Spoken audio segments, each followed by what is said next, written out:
Yeah, I thought I would come and tune in for a minute just because so much has happened this past week and nothing has happened this past week all at the same time.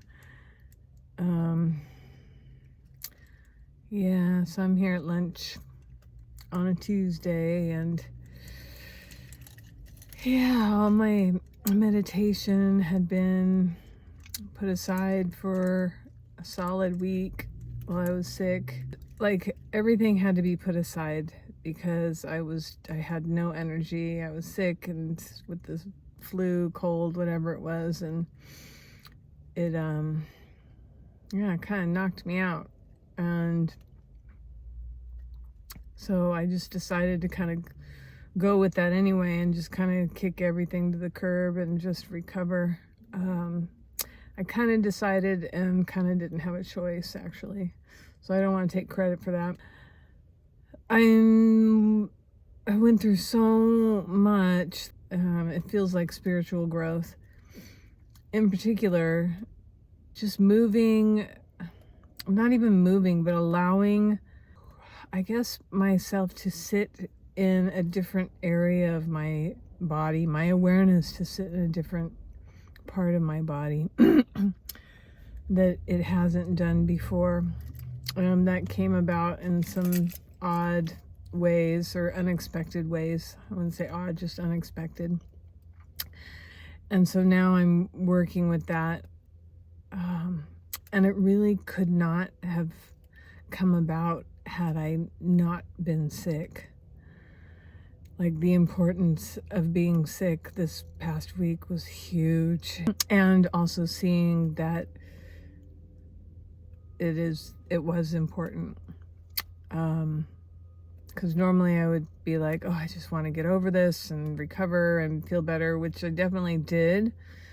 But I was forced to literally not do anything. I couldn't even read. I didn't even have the energy to just read a book. So now my awareness has shifted to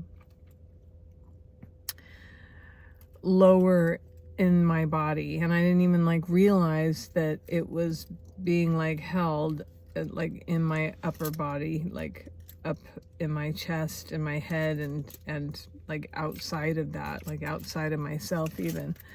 And so I was called to drop the awareness deeper in, more into the pelvis.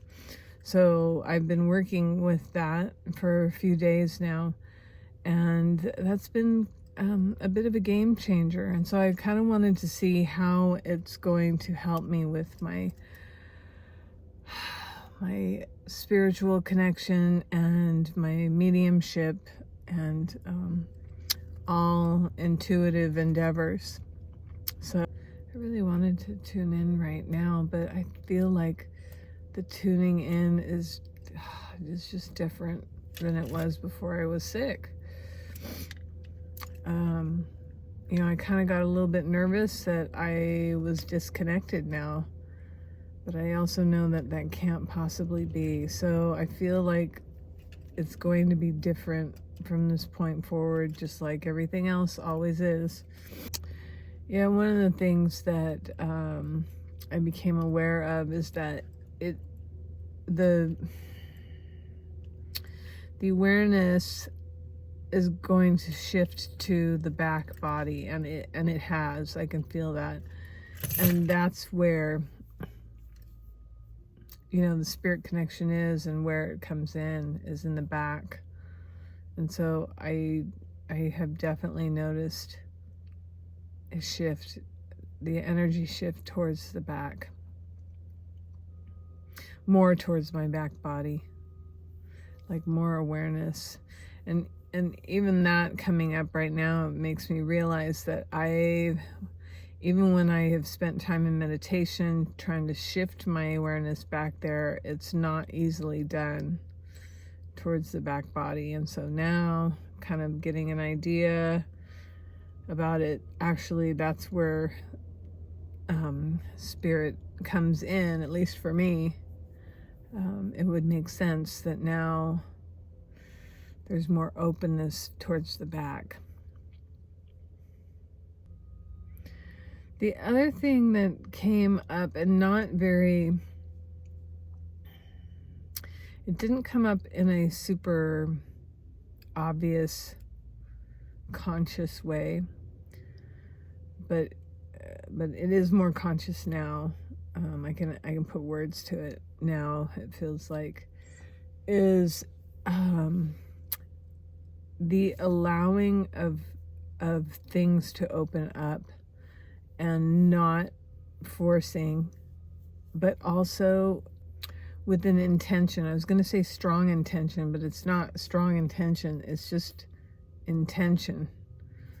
It's like, I don't know, it feels almost like there either is intention or there's not. And intention can't be understated. Well, like maintaining the thoughts of what it is you're trying to manifest, but it's not even really maintaining it. It's allowing, because it's like you can't really force any of it. You can't really force yourself to have things that, I don't know, like maybe that you're not ready for yet. Like you can't rush it.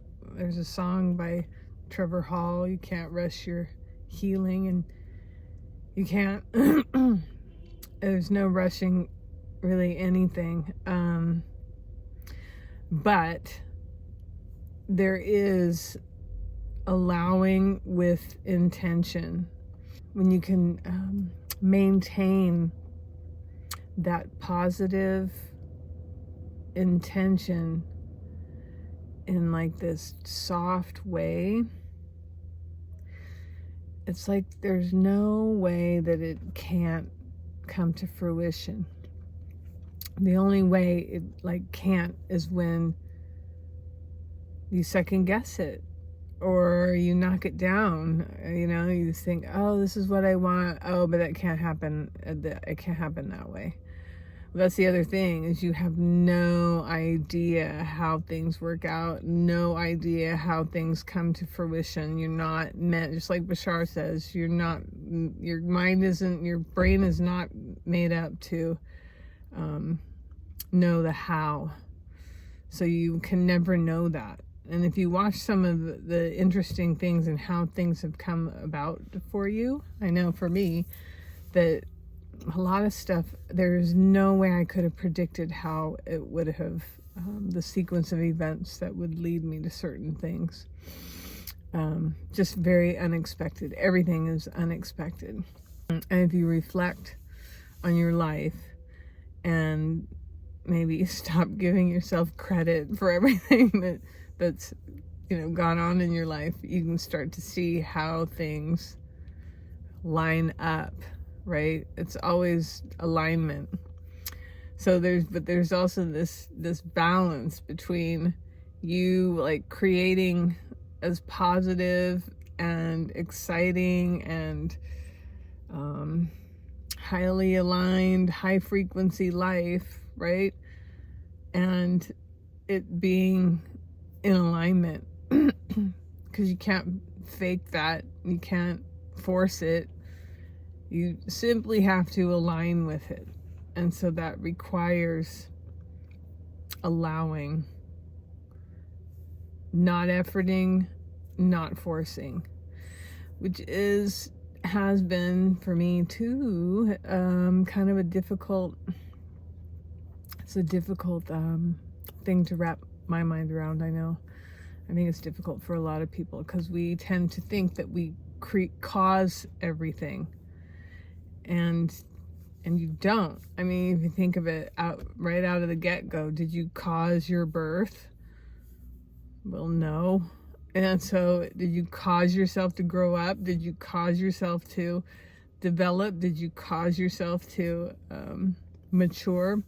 No, none of that. But then we've got all of these other workings, right? These day-to-day workings that we decide that we've caused based on, our observation of what's happening or what we think is happening. But really, when you get down to the nitty-gritty fundamentals, you really didn't cause anything. So you have to allow it anyway. I think that's the point. You have to just allow things to happen. And I think for me, I tend to get confused with that. Like, oh, does that just mean sitting like a slug in your bed all day? And that's not it. And really, that's not your cause, right? Unless it is. I mean, some people, that's where they're at in life. And for whatever reason, you don't even know why they're meant to be doing that. So anyway, it's food for thought. I think my biggest takeaway is just really allowing, being more, I don't want to even say more, just allowing it to unfold. Yeah, allowing it to unfold, aligning. And maybe there's always the doing part too, but maybe the doing can just be intention towards aligning. Yeah, I think that's all I have to say about it right now. I think I'll come back to it later on and see what's different, at the end of the day. Anyway, I hope everybody's staying healthy. Peace.